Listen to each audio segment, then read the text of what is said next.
Hello, this is Anthony Gruppo, and welcome to today's episode of The Roots of Leadership.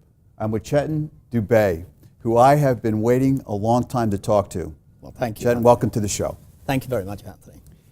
You know, today, as we have two CEOs talking about the future, you're the visionary that saw it before anyone else. You're the CEO of IPsoft, probably the largest privately held company in the world related to artificial intelligence. When did your intellect first conceive this path? I'll take you back to 2 decades ago. And in fact, first I had read at that time, Anthony, the Turing's thesis, which started with, can machines think? I propose for you to consider the question, can machines think? And what if such thinking machines were really possible? And since about 2.5 to 3 decades ago when I read that, if that question haunts you, if such thinking machines were truly to be possible, then you set on course to try and see if you can make such thinking machines possible. And I remember 2 decades ago having a discussion with my advisor at that time, Professor Dennis Shasha at Courant Institute of Mathematical Sciences, and saying, Professor, we are using all these deterministic finite state machines to clone engineers' brains. Given a couple of summers, we should be able to extend it to general intelligence. And he smiled, kind of the way you are, and looked at me and said, don't you know that the father of artificial intelligence, John McCarthy, himself gave up on the problem, saying it turned out to be a lot harder than anticipated. Yeah. But exactly, and I think, but you set course being of the ideology that you can have machines come together with carbon forms to create a more efficient planet. You still set course on this pursuit. So it hasn't been a couple of summers. It's been 20 years now. You know, when Philippe Cesarchek, my colleague at MMA Northeast, first introduced me to who you were, and I started to study it, I decided to take my mindset away from just artificial intelligence and think about leadership and other components. And I thought, what this man is building and what his company's doing, when you say about can machines think, I believe that your work will help people start to think and use their brain more than perhaps we are. Now, the audience may hear that statement and wonder what I mean, but as a CEO of Marsh McLennan Northeast in an insurance business, which was known to be conservative in nature, if you build what you are seeing, then the people around me and myself and others should think more creatively. How, Chetan, in your mind, how will this change your leadership? Brilliant point there. So I would say, even you, at your level, what percentage of your creative brain do you use on any given day? Yeah. No, not nearly enough. Research says that less than 30% of your creative. Less than 30. The rest of the time you're wrestling with Holland Tunnel and traffic. Yeah, which is timely in our discussion today. And with vacuuming the floor, transport, garbage, and all the other things, the administrative chores. My question to you, sir, is that, are you not shackled? Is man and his creative 88 billions of neurons not shackled by the ordinary? If 70 to 80% of your creative power is just pulled down and chained by the common chores of today, are you not imprisoned by the mediocrity that comes with these common chores? Can your creative brain be left to soar as only human brain can? Can machines come along and take care of all those mundane chores that today imprison man and put a ceiling on his creativity so that 70 to 80% of the time he can only do those mundane chores, subsistence required for existence, and allow his creativity to soar to new heights? And what kind of a world would we be creating? And would we have reached closer to the fact that we are one small little speck of sand in a beach We haven't even explored fully our neighboring planets and what kind of human creativity when unshackled. What would it do not just to the insurance vertical, and what kind of new or just-in-time insurance and other products that you would create, or insurance products that are in line with the risk portfolios that right now you see the insurance vertical starting to create. But also what we would have done with regards to exploring man's horizons. And so that's a very apt question and observation. I strongly agree with it. You're being successful in so many industries. Here's a concern that I think others might have. You said something that by the year 2025, we may not, passing each other on the street, be able to distinguish carbon life forms from androids. But I believe when I listen to you say that the carbon base of creativity will have a little wink in their eye and we'll know each other. I hear CEOs say, if it wasn't for the people, my day would be easy. Are you concerned, as a leader of a large company, that the leaders who are not servant-type leaders will move away from mentoring and helping people because the machines can do their job for them? Yeah, that's leadership will get redefined, exactly as you pointed out. I would say that, 2025, singularity has been, depending on who you talk to, singularity is a horizon that people would say by 2030 or 2035, depending on who you are talking to, you will get different, but you will never have anybody really say today that that time is not going to come. Yeah. That horizon is imminent. It's coming. I've been Yes. doing this research for 2.5 decades, and I can tell you as a person who is very involved with research that I will stand behind the assertion that by 2025 you would pass somebody in the hallway and you will not be able to tell if it's a human or an android. The question is, what kind of a world, as you were pointing out, would we be in that kind? And how do we prepare for it? There's so many of these CEOs that I've had the privilege of talking to in of your caliber, and well, very few in your realm, but close. And all of them have asked about, well, is it a utopian or a dystopian? There's it's the cure for everything, and the dystopian one that says, the Hawking Club that says that this is going to be the final invention known to mankind. I ask a third question. Do we have a choice? Yeah, agreed. Agreed. You are leader of Because we don't one of the largest. we want that choice, right? You are the leader of the largest insurance company. I have yet to meet a single CEO who sits in your shoes and says, yeah, McKinsey estimates I can have 45% margin enhancement by employing digital technologies. And I think otherwise I'll have a 35% margin compression.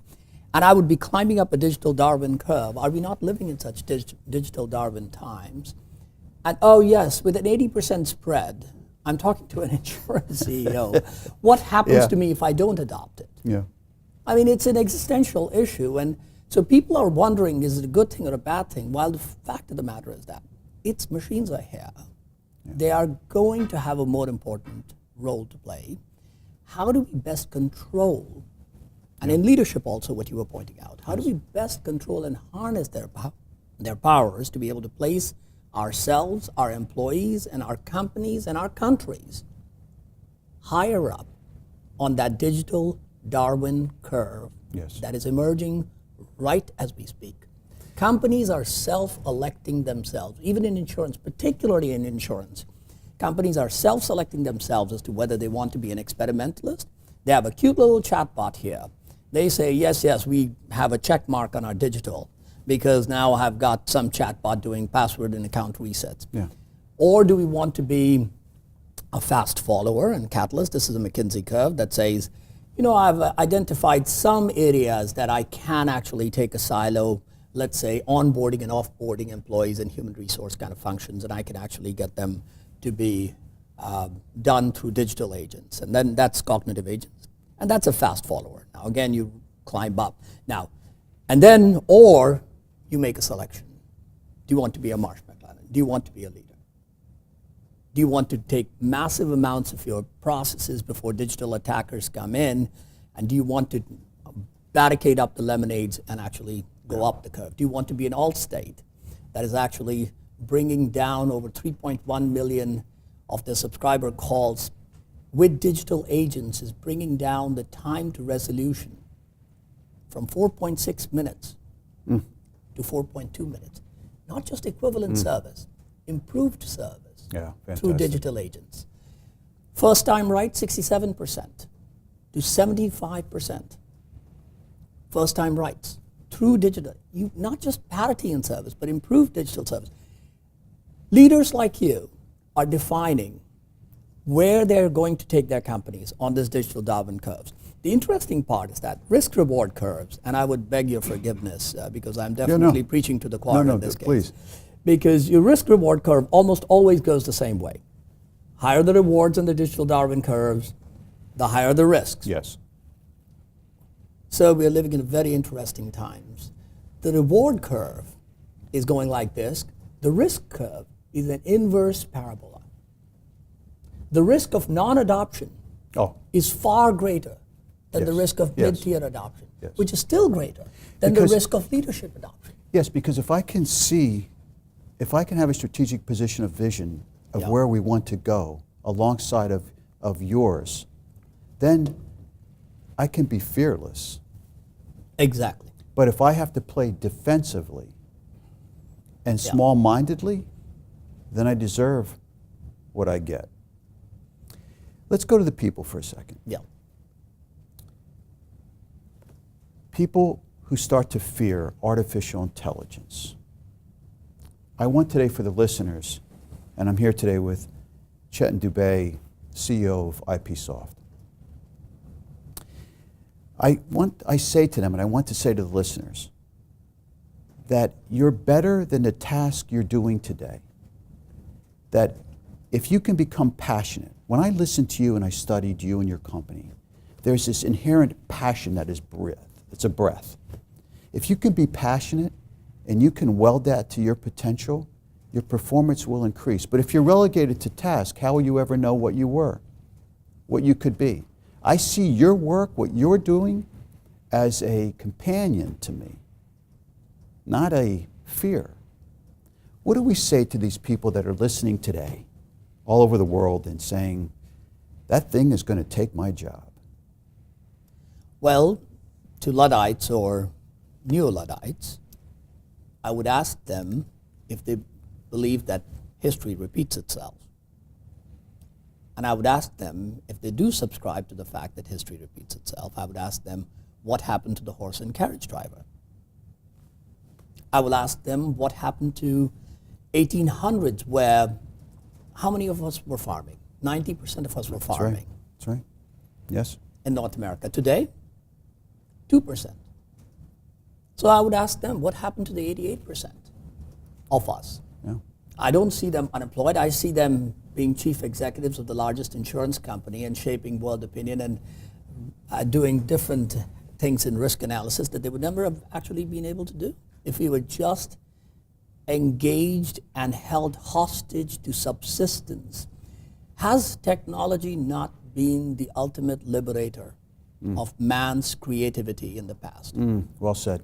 And is it not going to said. be the same again? Yes. I ask the same, and I think, why be afraid? Is human brain not the ultimate Darwinian engine?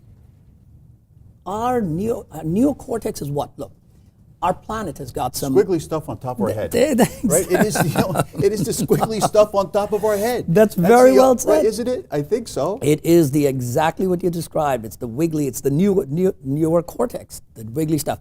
Now, all the base animals, why do you, sir, rule the planet? There are many more. You're in very good shape, but I say that I would not put you in a cage with a tiger. Right. But because a tiger's got, why is it that the tiger is caged, and why is it the elephant is caged? And why is it that man is ruling the planet?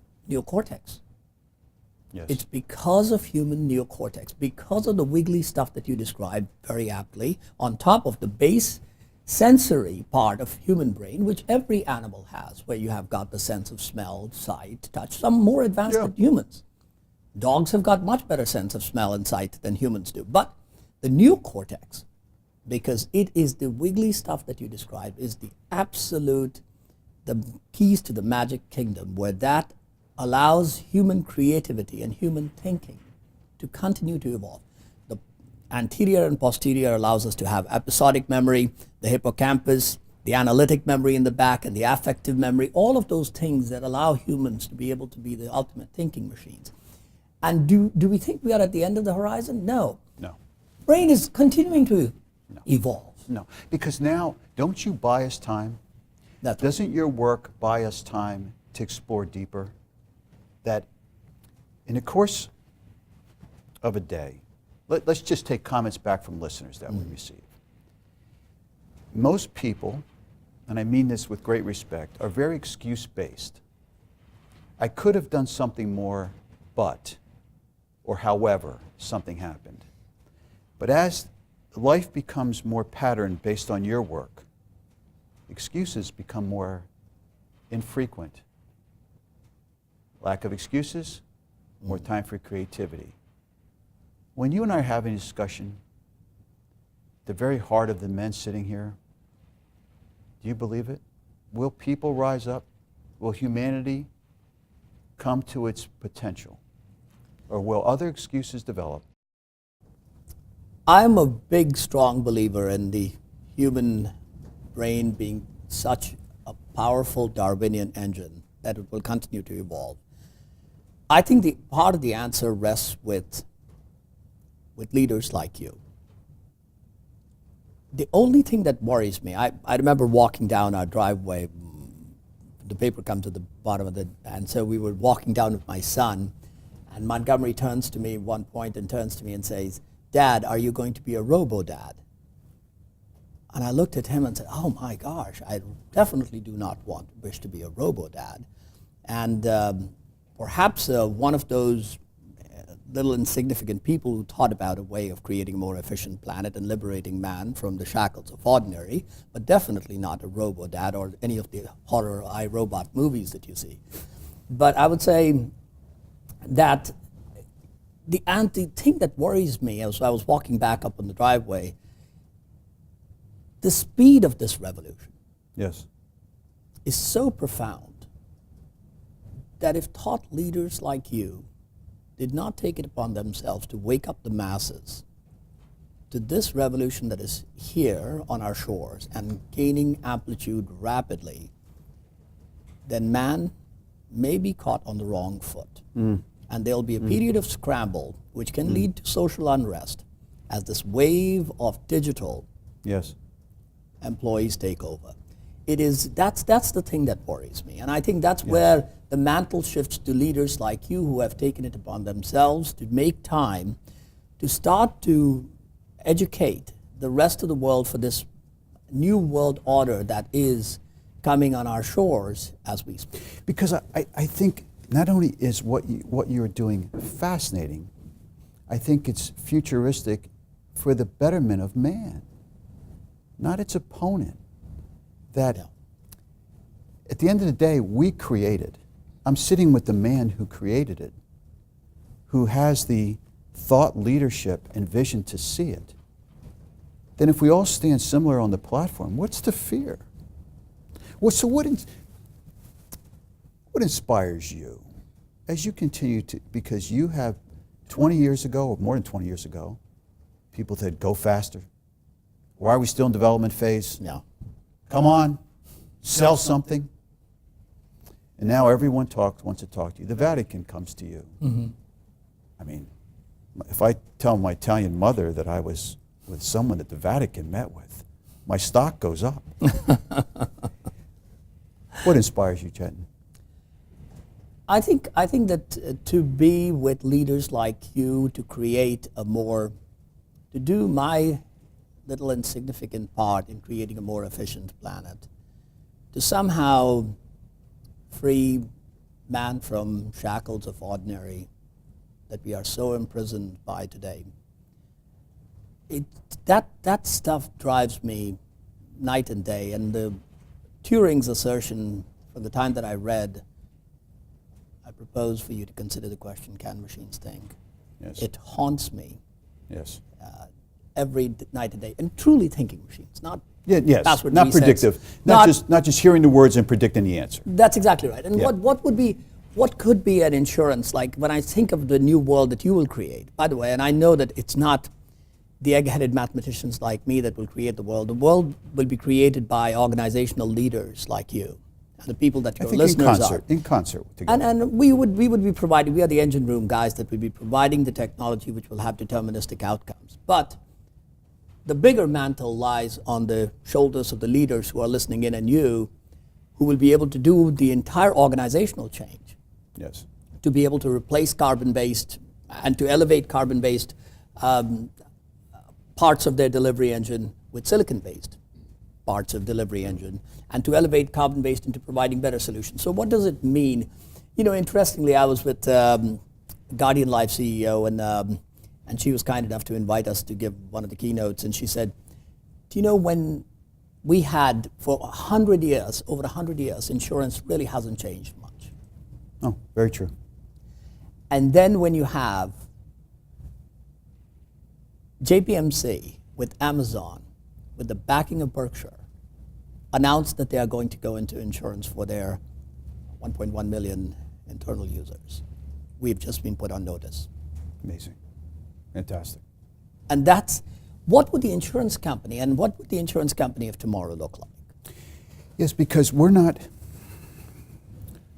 Dan Glazier, our global leader, would say we're not, and I agree, we're not in the insurance business. Yeah. We're in the solution business. Yeah. I focus around six things all day and all my life. Leadership, what kind of resources can I surround myself with internally and externally? Mm-hmm.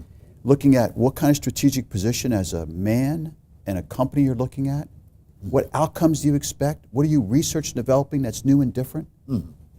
Those are and how do you market yourself and others? When I listen to you, the same 6 degrees of impact that you pay attention to are the same ones we're paying attention to. So together our solution becomes a futuristic innovation that serves people. And now what you just described, sir, is exactly, every one of those 6 has got the underpinnings of creativity. Yes. Every one. Yes, agreed. None of them is in the common, ordinary chores of like, hey, this is something that the machine could have done. That's exactly. Policy, simple policy administration, simple claims handling, and simple all those. Is that not taking you away from, I never heard you say that, hey, we will do more policy administration, hey, we'll do more claims processing or something. Mm-hmm. You are talking about redefining the vertical. You're providing much more improved net promoter score, much better improved services, much better products. How would you do that? If you actually manage to do, look, the higher friction, lower margin assets of your business, which are some of the mundane chores, they best be done by digital employees. Yes. So that you can actually move Absolutely. up the chain Absolutely. to be able to provide more better risk profiled insurance, matched with the risk portfolio, just-in-time insurance. You're going skiing, you will have a different insurance profile. Your driving record says this, and you're driving at a certain speed, your insurance rates adjust. All of those things that will be made possible by you and companies that you lead would not have been made possible if it were not for the creativity of the man sitting across from me. Yes. You know, Marsh McLennan here in the Northeast, of which I'm responsible for, all the people that I talk to in the Northeast region, they all say, given more time, I could have create something or I see something. The excuse that will go away, I believe, Chetan, by your genius, is just hire more people. Because let's think about this for a moment.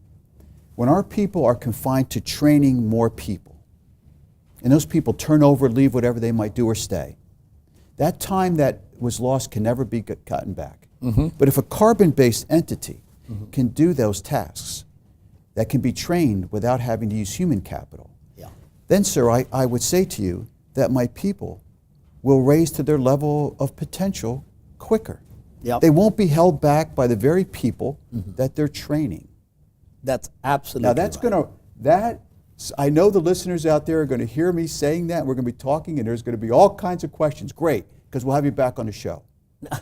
But do you agree? I think absolutely. It has always been the case. I mean, I think, look, the common chores the technology starts undertaking always allows us to be able to elevate our portfolio offerings. It has always been the case, and it's going to be the case here too.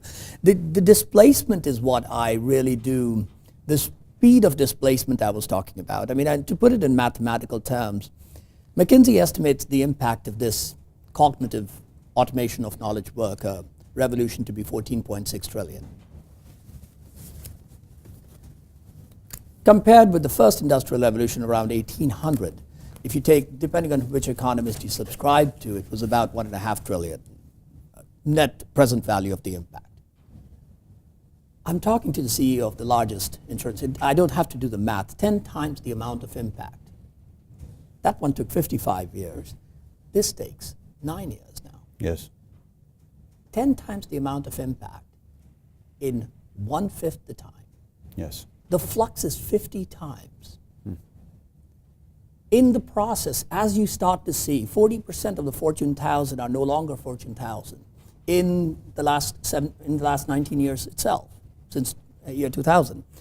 You start to see that companies are actually, as we speak, electing to be up on the digital Darwin curve or facing existential problems or risking being consolidated.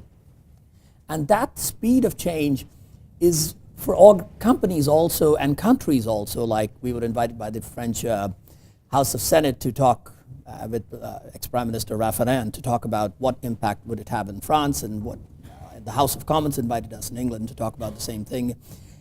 The impact we feel that the countries themselves are trying to think about, like how do they better prepare their citizens for such a change, and how do they, and companies likewise, leaders, particularly thoughtful leaders like you, are starting to think about how do they prepare their people, because you cannot, the speed will be so swift that as you have massive call center displacements that will happen in the next 18 to 24 months, Yes. you must have a way for your people to move up the value chain. That's right. And to provide improved quality and differentiated kind of services to your consumer base. Yes. Because I believe, as I listen to you, we're going to give people more of an opportunity to build a career than That's a job. They're going to be able to have more work-life balance. That's right. To take care of their children, That's care for aging parents. Yeah. I see that socially, with your work combined with our thinking, we can offer a better life. That's You know, as we wrap up today, and I'm here with Chetan Dube, the CEO of IPsoft, I would encourage all the listeners to learn more about your company, to listen to some of the interviews you've put out on YouTube and other places. Do not fear the unknown, embrace it. And because I think, sir, that the work that you're doing isn't just an innovation of science and thinking machines. I believe that you will give thought back to people who have lost it to task. If we can give thought back to people who really, really feel empowered, then they will not be held slave to task. I admire your work. You're changing the world, and we need this change. Well, that's very kind of you, sir, to say that. It's been a privilege to be a part. I think I'm a small part of the engine room providing deterministic AI solutions.